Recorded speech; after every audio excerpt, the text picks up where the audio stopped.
کسی تنخواہ دار بھائی کے پاس اتنے پیسے جمع ہو گئے جن کے اوپر زکوٰۃ بنتی ہے، 40,000 روپیہ ہے، جون میں ہوا ہے، آئندہ جون تک 40,000 روپیہ پڑا رہا، اب 40,000 کے اوپر تو زکوٰۃ ہے، یہ بات تو واضح ہو گئی، لیکن مسئلہ یہ ہے کچھ پیسے بعد میں آئے تھے، باقی تنخواہیں بعد میں آئی تھیں، 40,000 روپیہ تو جون کا ہی ہے، 10,000 روپیہ کا اضافہ جولائی میں ہوا تھا،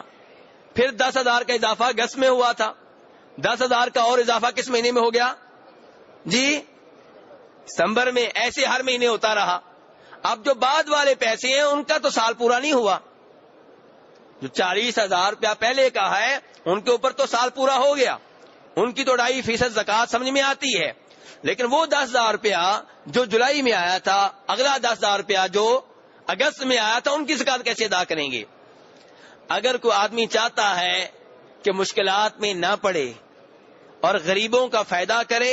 تو اسے چاہیے کہ جب آئندہ جون میں زکوٰۃ ادا کرنے لگے تو جتنے پیسے پڑے ہوئے ہیں ان کی زکوٰۃ ادا کر دے۔ 40,000 روپے کے اوپر تو بنتی تھی،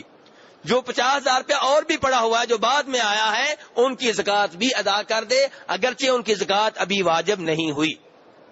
لیکن آسانی اسی میں ہے۔ اور اگر کہتے ہیں نہیں جی میں واجب نہیں ہے تو میں ایسے نہیں ادا کروں گا باقی کی، تو پھر آپ کاپی پنسل لے کر بیٹھ جائیں اور لکھیں کہ جون میں میرے پاس 40,000 روپیہ تھا، جولائی میں میرے پاس 10,000 روپیہ اور آیا تھا، اگست میں 5,000 اور آیا تھا، اور ستمبر میں 3,000 اور آ گیا تھا، اور آگے اکتوبر میں میرے پاس 500 روپیہ اور آ گیا تھا، اور نومبر میں 200 روپیہ اور آ گیا تھا، دسمبر میں 30,000 روپیہ اور آ گیا تھا۔ ہر ایک کا حساب رکھیں، حساب رکھ لیا ہر ایک کا، ٹھیک ہے جی۔ اب جون میں آپ نے 40,000 روپے کی زکوٰۃ ادا کر دی، اور جولائی میں آپ کے پاس 10,000 روپے آیا تھا، اب اس کی 2.5% زکوٰۃ ادا کریں، اور اگست میں کتنے 3,000 روپے آپ کے پاس آیا تھا، اب 3,000 کا 2.5% ادا کریں، پھر ہر مہینے کا الگ الگ آپ کو زکوٰۃ ادا کرنا پڑے گی، اور وہ حساب کتاب ذرا مشکل ہو جائے گا۔ آسانی اسی میں ہے کہ جب آپ کے اوپر بنیادی طور پہ زکوٰۃ واجب ہو چکی ہے، 40,000 روپے کے اوپر سال پورا ہو چکا ہے، تو جو باقی پیسے ہیں ان کی زکوٰۃ بھی اسی کے ساتھ ادا کر دیں۔ لیکن ایک بات ذہن میں رہے کہ جو پیسے بعد میں، یہ میں بات کر رہا تھا تنخواہ دار طبقے کی، اور اگر صورتحال یہ ہے کہ 40,000 روپے کے بعد جو بعد میں کرنسی آپ کے پاس آئی وہ انہی 40,000 روپے کا پروفٹ ہے،